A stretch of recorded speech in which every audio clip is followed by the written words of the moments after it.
It began with silence, the long, eternal silence of the north. In the lands where winter reigned for half the year, and the sea was both cradle and grave, a people were being forged. The Norse did not inherit their world. They wrestled it into submission. Their homes clung to the edges of fjords carved by ancient ice. Their fields yielded little but stone and struggle. Yet from this hardship rose a breed of men and women with hearts as hard as the cliffs they lived upon. When the first rays of spring broke across the frost-bitten coasts, the north awoke not gently, but with hunger. For the sea was calling, and the Vikings were about to answer. No single spark created them. The Viking Age was not born of empire or decree, but of necessity. Too many mouths, too little land, and a restless spirit that refused to kneel before fate. Their ships were the answer, long, sleek vessels that could glide over rivers and tear through oceans alike. They were miracles of design, light enough to carry across land, swift enough to outrun storms. And upon these ships, carved with dragons and painted with fear, the Northmen sailed not knowing where they would land, only that they must go. Their gods demanded courage, not comfort. To live was to seek, to fight, to conquer the edge of the known world. The first raids came like whispers before a storm. In 793 AD, monks on the holy island of Lindisfarne heard a sound they could not name, the beating of oars and the howl of horns. What followed would echo through history. The monastery burned, its treasures looted, its brothers slain or enslaved. Europe recoiled in horror. To the Christians, it was a visitation of demons from the sea. To the Northmen, it was simply destiny fulfilled. For in their eyes, gold taken in battle was blessed by Odin himself. That summer, a new age began, one not measured by the rise and fall of empires, but by the reach of the longship. But the Vikings were not merely destroyers. Even in those early raids, there was purpose behind the chaos. They mapped coasts no Roman had dared to touch, discovered lands whispered only in rumor, and learned that beyond the western sea lay new worlds, rich in wealth and wonder. Every raid was a test of courage, of craft, of the will to defy the unknown. In their sagas, each voyage became legend, each battle a verse in an endless song. The sea became their canvas, and their ships their brush. Wherever they went, the world changed shape. And so the Northmen spread across Britain, Ireland, Francia, and beyond. Villages burned, yes, but from their ashes rose something larger. The beginning of a global transformation. For as the Vikings pushed outward, they carried not only steel, but stories, gods, and dreams. They would trade as easily as they would kill, build as easily as they would burn. The shadows of their sails stretched far across the horizon, and with each stroke of the oar, the silence of the north grew fainter. The world had awoken to the roar of the sea, and the Vikings, its new masters, had only just begun. When the dragon-proud ships appeared upon the horizon, they brought with them a terror the world had never known. The monks at Lindisfarne had called it divine punishment, but it was no act of heaven. It was the will of men who feared nothing. Across the North Sea they came, sails red as spilled blood, their oars striking the waves like a heartbeat of war. To the kingdoms of Britain and Francia, they seemed like spirits of vengeance, risen from the sea itself. But to the Northmen, it was not rage, it was opportunity.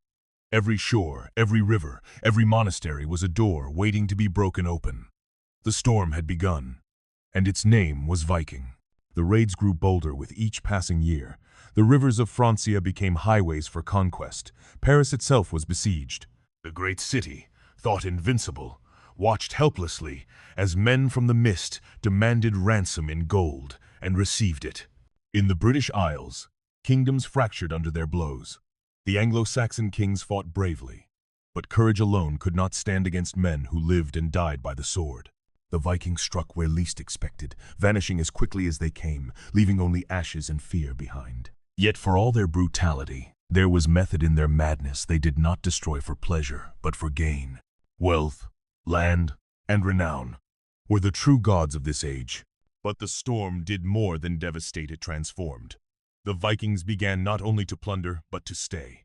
On the coasts of Ireland, they founded cities Dublin, Waterford, Limerick ports that would one day outlast the empires they raided. In England, they carved the Danelaw, a realm ruled by their own laws, tongues, and gods. In France, the Norse chieftain Rollo was granted land by the Frankish king, land that would become Normandy, the Northmen's land. Everywhere they settled, they mixed blood with the locals, shaping a new world from both sword and seed. The raider had become ruler, the sea-wolf a lord. To the people they conquered, they were monsters, yet even the terrified chroniclers could not deny their strange brilliance. The Vikings brought with them not just war, but a network of trade that stretched from the frozen fjords to the sands of Baghdad. Their ships carried walrus ivory, amber, silver, and silk. Their coins bore Arabic script, their weapons Frankish steel. In their restless hunger, they bound distant worlds together. The North had ceased to be a frontier. It had become a bridge between civilizations. And at its heart, the Viking spirit thrived. Daring, adaptable, unstoppable. But the storm could not last forever. Even as they feasted on victory, the Vikings began to change. Some grew rich, others grew weary. The sons of the sea were becoming the kings of the land, and with that came the poison of peace, yet their legacy was sealed. The raids had shattered the illusion of safety that once wrapped Europe, forcing it to evolve, to fortify, to rise again. The world that emerged from the Viking storm was harder, sharper, forged by fire and fear. But for the Vikings themselves, the call of the sea still lingered. And beyond the horizon, new kingdoms awaited. Out of the ashes of conquest rose the age of the Viking kingdoms' realms, not built of marble and law, but of courage, kinship, and the pull of the sea. The raiders had become rulers. Across the North Atlantic and beyond, Norse chieftains carved dominions that bridged continents. Dublin became a jewel of trade, shimmering with silver from the east. York transformed into Jorvik, a northern capital humming with foreign tongues. Across the cold rivers of Rus, Norse princes forged alliances with Slavs, birthing the first foundations of Russia under the shadow of the Rurik dynasty. And in the west, ships cut across the open ocean, finding lands no Roman had ever seen: the Faroe Islands, Iceland, Greenland, and at last, the edge of a new world. The Viking explorers were not dreamers of myth, but architects of reality. Eric the Red named Greenland not from truth, but from cunning to draw settlers to its icy shores. His son, Leif Erikson, sailed further still, reaching the shores of Vinland, in what we now call North America, 5 centuries before Columbus. Their world was no longer confined to coasts and rivers. It stretched across oceans. Their settlements, their marriages, their graves marked a new kind of empire, one without capitals, yet connected by the pulse of the sea. Each voyage was both pilgrimage and conquest, blending faith with ferocity. These new kingdoms brought structure to chaos. The sons of Ragnar and other great sea kings divided lands and built thrones, but they also built laws. The Thing, a gathering of free men, became the heart of Norse governance, where even kings stood to be judged by their peers. It was here that justice met tradition, and power was bound by honor. Women, too, held influence rare for their age, owning property, commanding ships, even ruling in the absence of their husbands. The Viking world, though savage to outsiders, was one of surprising equality and order, a civilization forged by necessity, not dogma. Trade flourished where conquest had once ruled. From Constantinople to Baghdad, Norse merchants walked among Greeks, Arabs, and Persians, their silver arm rings gleaming with the wealth of distant worlds. Some became bodyguards of emperors, the Varangian Guard, the finest warriors of Byzantium, feared and revered alike. These men, born under the aurora, now stood in the golden palaces of the East. The Viking spirit had evolved no longer the fury of raiders, but the ambition of empire. Yet within that rise lay the seeds of their end, for prosperity softens the edge of the sword. By the dawn of the 11th century, the North was changing once again.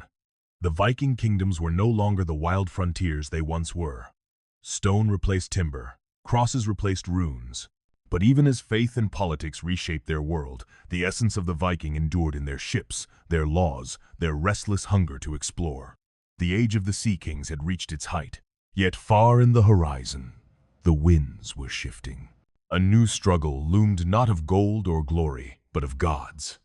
The time had come for the North to choose between the hammer and the cross. The old gods had ruled for centuries, fierce, flawed, and alive in every storm and shadow. But now, a new faith crept northward. The cross came not with peace, but with kings and conquerors. Missionaries whispered of salvation, warriors brought fire. The Norse had always believed the world was destined to end Ragnarok, the twilight of the gods, but few knew it would come not from fire or frost, but from faith. Christianity struck at the very heart of their world, their rituals, their ancestors, their destiny. The North stood divided, between those who clung to the old gods and those who sought a place in the new heaven. The transformation began with kings. Harald Bluetooth of Denmark declared his people Christian, building churches where temples once stood. Olaf Tryggvason and later Saint Olaf of Norway did the same, wielding the sword in one hand and the gospel in the other. Conversion was rarely gentle. Men were baptized under threat. Idols were burned. Sacred groves cut down. Yet even amidst the flames, resistance lingered. Old men whispered the names of Odin and Frey beneath their breath. Warriors carried hammers hidden beneath their crosses. Faith in the North became a war of memory, a struggle between the blood of ancestors and the promise of salvation. But faith is a conqueror of its own kind. As churches rose, they became more than symbols of power. They became centers of unity. The same Norse spirit that once drove raids now built cathedrals, carved scripture, and spread law across kingdoms.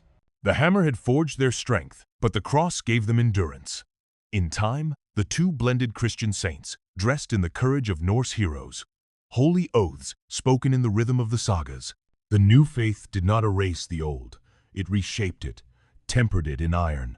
The North found salvation not in surrender, but in transformation. The Viking age was fading, but not in defeat. From the ashes of the old gods rose something new, a North baptized not in water but in blood. The kings who had once raided Christendom now ruled as its defenders. Knut the Great, ruler of England, Denmark, and Norway, built an empire under the sign of the cross, yet his reign carried the echo of the old warlords. He ruled not through holiness, but through might. The hammer had given way to the cross, but the arm that held it was still the same. And so, the last pagan flames burned out across the fjords and forests, their smoke rising like farewells to a vanished world. The sagas still told of Odin and Thor, but now, beside the gospels of saints and kings, the transformation was complete. The wild faith of the Vikings had been tamed. Yet beneath the hymns and bells, the old rhythm still beat faintly, like drums beneath the ice. The North had changed forever, but its heart remained the same, strong, untamed, and waiting for the next dawn. Every empire ends, but some refuse to vanish quietly. The Viking Age did not die in a single battle. It faded like sunlight on a northern sea. The last great warriors had grown old. Their sons wore robes instead of mail.